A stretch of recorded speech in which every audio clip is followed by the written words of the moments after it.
এই ভিডিওটা হচ্ছে আমার ছেলের যবে বার্থডে সেলিব্রেশন করেছিলাম সেই দিন ভিডিওটা হচ্ছে। তো ভিডিওটা আজ আমি পোস্ট করছি, যে এক সপ্তাহ হয়ে গেল ভিডিওটা করা। তো আমি পাবলিক করতে পারিনি, ব্যস্ততার কারণে বাড়িতে আত্মীয় স্বজন সবাই ছিল, তাই পোস্ট করতে পারিনি। তো এখন বাজছে 3টে। তো জোর কদমে সবাই সকাল থেকে কাজে লেগেছিল।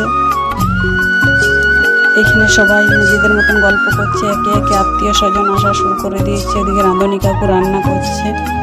তো এদিকে আমার ছোট ভাগ্নে আছে, ভাগ্নে কিন্তু এই ডেকোরেশনটা করেছে। তো কেমন হয়েছে তোমরা একটু কমেন্টে জানাবে। তো এইখানে আমার ছেলে কেক কাটবে, তাই ও দুপুর থেকে শুরু করেছে এই ডেকোরেশনটা করা। এখনও পর্যন্ত কমপ্লিট হয়নি, আনকমপ্লিট হয়ে আছে। তার মধ্যে তোমাদের সাথে শেয়ার করলাম। এই হচ্ছে সেই ভাগ্নে যে ডেকোরেশনসটা করছে, বেলুনের কাজটা। এ কিন্তু বেলুনের কাজ করে, তাই কিন্তু বেলুনের কাজটা করলো। তো একাই করলো, ও তো করে তখন তো কিন্তু ওর নিজের বন্ধু দিয়ে করে, এখন কিন্তু একাই করলো। তাই আমি অপর থেকেও একটু ভিডিওটা করে নিলাম। এখানে রাঁধুনি কাকু রান্না করছে, রান্না কিন্তু দারুণ হয়েছিল।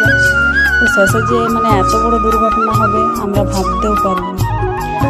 বার্থডে সেলিব্রেশনের একদম কেলেঙ্কারি হয়ে গেলো যাকে বলে। এদিকে হাজব্যান্ড দেখিয়ে দিচ্ছে যে কী কী রান্না হয়েছে। এখানে কিন্তু পনিরের সবজি, মিক্স ভেজ, চাটনি কমপ্লিট। ওখানে কাকিমা শাশুড়ি, আমার যা, পিসি শাশুড়ি সবাই গল্প করছে।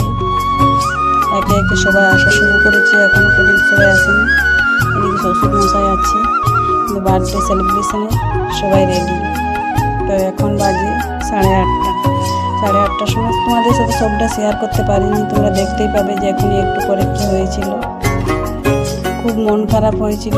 এটার জন্য সকাল থেকে আমরা ভগবানের কাছে প্রে করছিলাম, যেমন আজ না বৃষ্টি হয়, আজ না বৃষ্টি হয়। কিন্তু ভগবান প্রেটা রেখেছিল, সকাল থেকে কিন্তু একদমই বৃষ্টি হয়নি।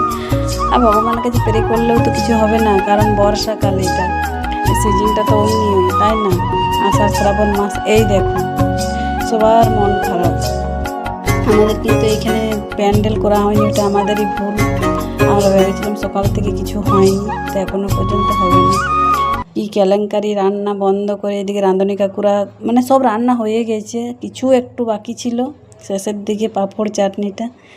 সেইটার জন্যে এত বৃষ্টি, সবার মন খারাপ হয়ে গেল। কেক কাটার পর যে এত বৃষ্টি পড়ছে, এদিকে সব আসছে ভিজে ভিজে। খুবই খারাপ লাগছে দেখে যে সব ভিজে ভিজে আসছে।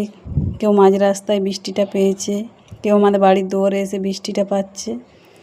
তো ছোট বাচ্চা, বুঝতেই পারছো, আমার ছেলের বন্ধুগুলো সব অতিষ্ঠ হয়ে গেছে।